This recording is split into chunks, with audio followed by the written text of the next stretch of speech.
Friedrich Nietzsche once said, "Whoever fights with monsters, be careful not to turn into a monster. Because when you look at an abyss for a long time, it also looks inside you."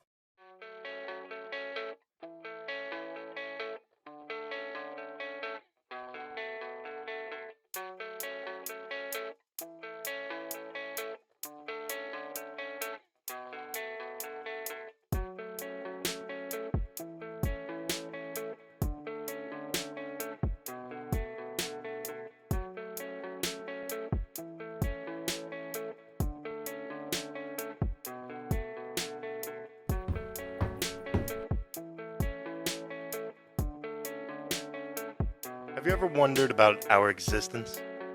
What is the meaning of life? Or what is our reason for living? Life has taught me a lot, but not enough to give a mature response to those challenges that disturb my day. Today is a new day, but not so new because I have assimilated that my existence is empty and self-defeating. In the environment that I am in, the classes are not so different. The teachers are always discouraged, disinterested students, same daily shit. A few years have passed since that horrific incident in which my parents did not manage to escape. I've not been the same since that day. I was present at the scene of the crime. In my mind, reverberate the inclement sounds of pain, the smell to blood, and the cracking of the bones that were broken. All those present. Something happened, that my life did not go to an unknown place.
My family is no longer here.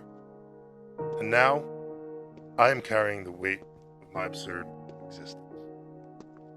If I told someone about my abilities, some would think I'm crazy. Others would simply wonder why I don't use my abilities to do heroic deeds or help society to seek peace building.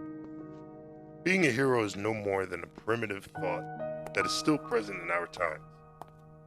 That everyone be saved, that everyone has the ability to adapt or survive in their own way.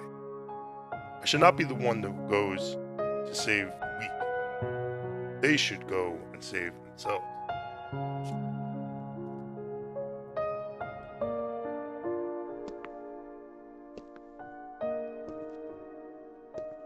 Are we good or bad by nature? Is it society that corrupts us? I ask myself these questions.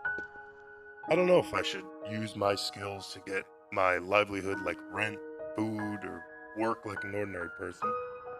The life I've led up to now is not gratifying for me.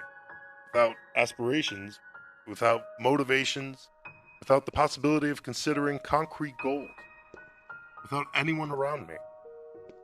How unbearable is the lightness of being, without a direction, without a purpose, without the tasteless existence that exposes my deepest desires and emptiness?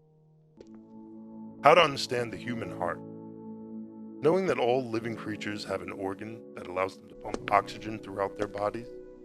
We can secondly consider that the heart, more than a tool for our vital system, is a complex life form that has feelings, knowledge, and sensations that cohabit with the brain.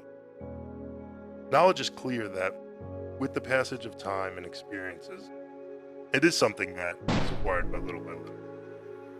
Just like feelings, we are born with feelings, and in our upbringing process, they model an imprecise way of what we are and what is in our environment. Since I was little, I have felt strange.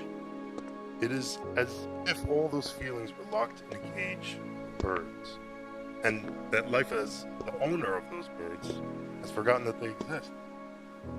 They have not fed or hydrated. They have not given enough attention to know that they are without everything they need. Someday, a certain Austrian scientist gave him the idea of experimenting with the paradoxes that his crazy mind led him to expose before the academy community. Much has been said about cats throughout history.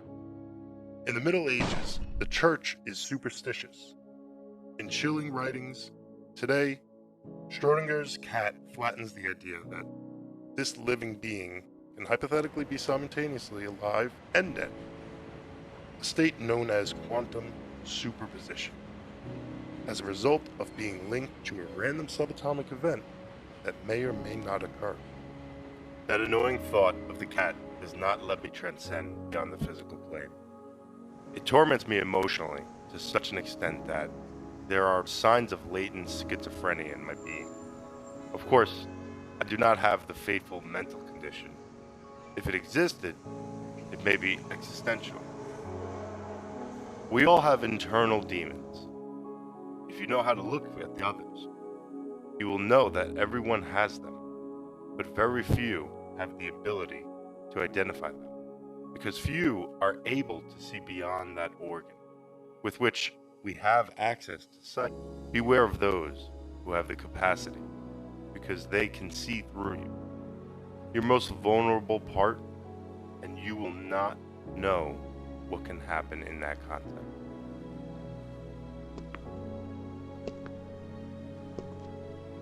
The fundamental question of philosophy. The problem of relationship between consciousness and being, thought, and matter. It is analyzed from two sides. First, what is primary, spirit or nature, matter or consciousness? And second, how does knowledge about the world relate to the world itself? Or, put another way, does consciousness correspond to being? Is it capable of faithfully respecting the world? Only by taking these two aspects into account can the fundamental problem of philosophy be solved in a coherent way.